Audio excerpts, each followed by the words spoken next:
however, give you some life hacks I wish I knew when I was starting out my dreams of a career and navigating life, love, pressure, choices, shame, hope, and friendship. The first of which is, life can be heavy, especially if you try to carry it all at once. Part of growing up and moving into new chapters of your life is about catch and release. What I mean by that is knowing what things to keep and what things to release. You can't carry all things, all grudges, all updates on your ex, all enviable promotions your school bully got at the hedge fund his uncle started. Decide what is yours to hold. Let the rest go. Oftentimes, the good things in your life are lighter anyway, so there's more room for them. One toxic relationship can outweigh so many wonderful, simple joys. You get to pick what your life has time and room for. Be discerning. Secondly, learn to live alongside cringe. No matter how hard you try to avoid being cringe, you will look back on your life and cringe retrospectively.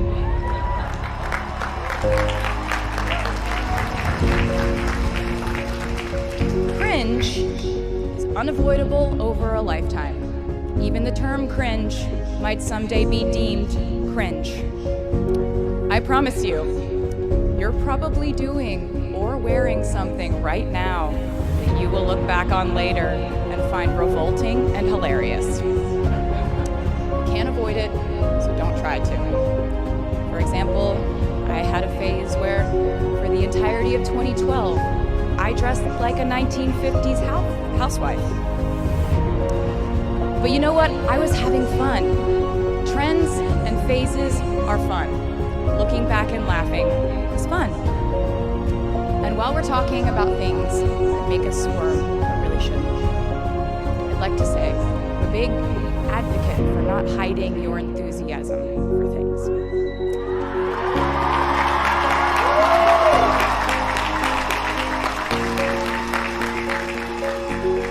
It seems to me that there is a false stigma around eagerness in our culture of unbothered ambivalence. This outlook perpetuates the idea that it's not cool to want it, that people who don't try are fundamentally more chic than people who do. And I wouldn't know because I've been a lot of things, but I've never been an expert on chic, but I'm the one who's up here, so you have to listen to me when I say this. Never be ashamed of trying. Effortlessness is a myth. The people who wanted it the least were the ones I wanted to date and be friends with in high school. The people who want it the most are the people I now hire to work for my company. But in a way, I really do think we are all writers. And most of us write in a different voice for different situations. You write differently in your Instagram stories than you do your senior thesis. You send a different type of email to your boss than you do your best friend from home. We are all literary chameleons, and I think it's fascinating. It's just a continuation of the idea that we are so many things all the time.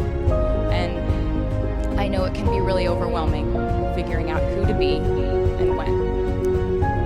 Are now and how to act in order to get where you want to go. I have some good news. It's totally up to you. I have some terrifying news. It's totally up to you. I said to you earlier that I don't ever offer advice unless someone asks me for it, and now I'll tell you why. As a person who started my very public career at the age of 15, it came with a price. And that price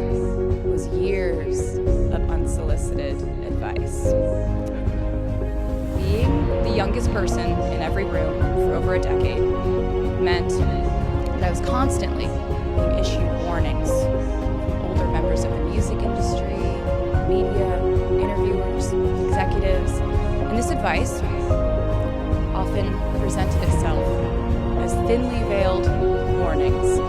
See, I was a teenager at a time when our society was absolutely obsessed with the idea of having perfect young female role models. It felt like every interview I did included slight barbs by the interviewer about me one day running off the rails. And that meant a different thing to every person who said it to me. So I became a young adult while being fed the message that if I didn't make any mistakes, all the children of America would grow up to be perfect angels. However, if I did slip up, the entire earth would fall off its axis, and it would be entirely my fault, and I would go to pop star jail forever and ever.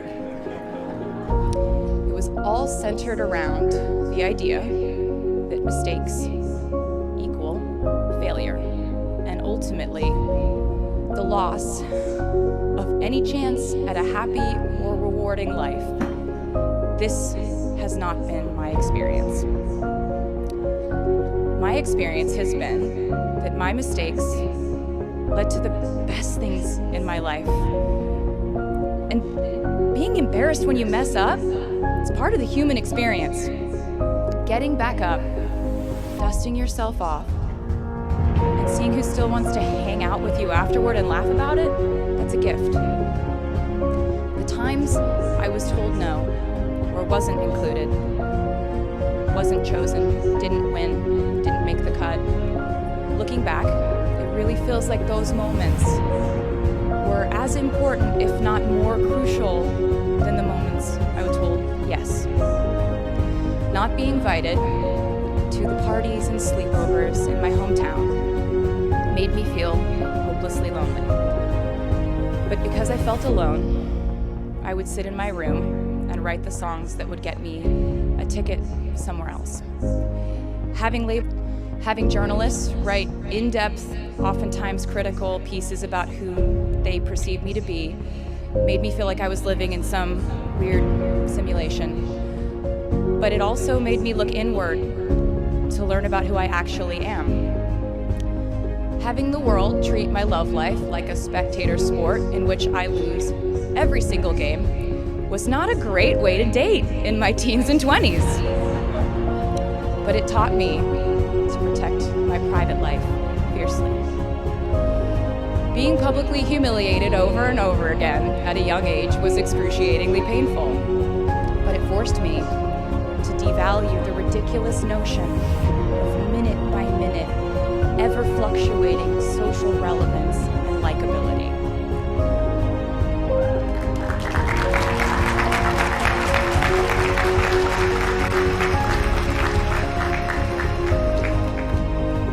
Getting canceled on the internet and nearly losing my career gave me an excellent knowledge of all the types of wine.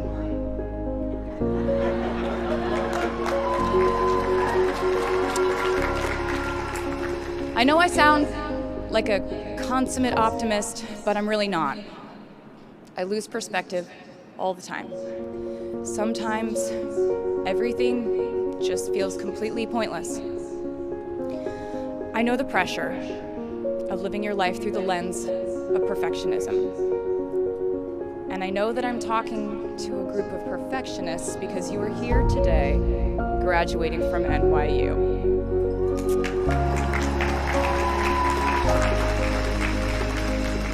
So this might be hard for you to hear. In your life, you will inevitably misspeak, trust the wrong person, underreact, overreact, hurt the people who didn't deserve it, overthink, not think at all, self-sabotage, create a reality where only your experience exists, ruin perfectly good moments for yourself and others, deny any wrongdoing, not take the steps to make it right, feel very guilty, let the guilt eat at you. Hit rock bottom. Finally address the pain you caused. Try to do better next time. Rinse, repeat.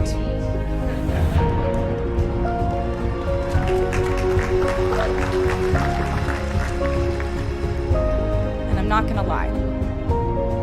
These mistakes will cause you to lose things. I'm trying to tell you that losing things doesn't just mean losing.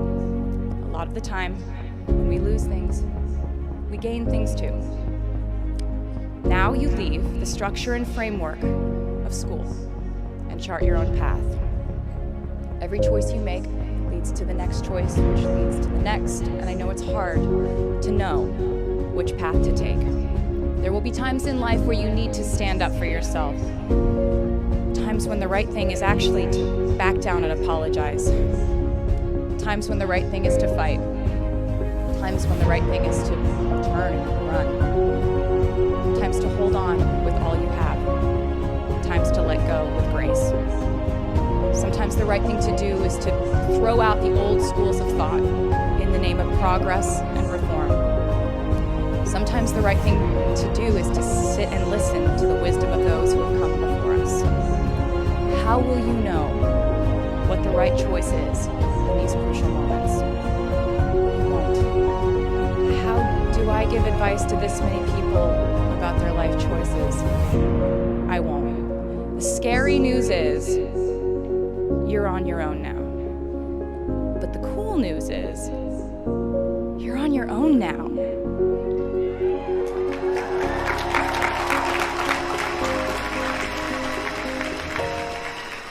I leave you with this.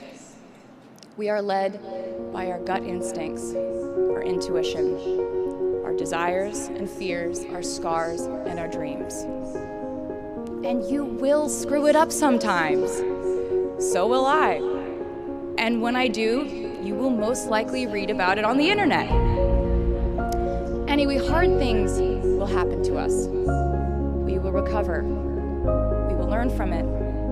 We will grow more resilient because of it. And as long as we are fortunate enough to be breathing, we will breathe in, breathe through, breathe deep, breathe out.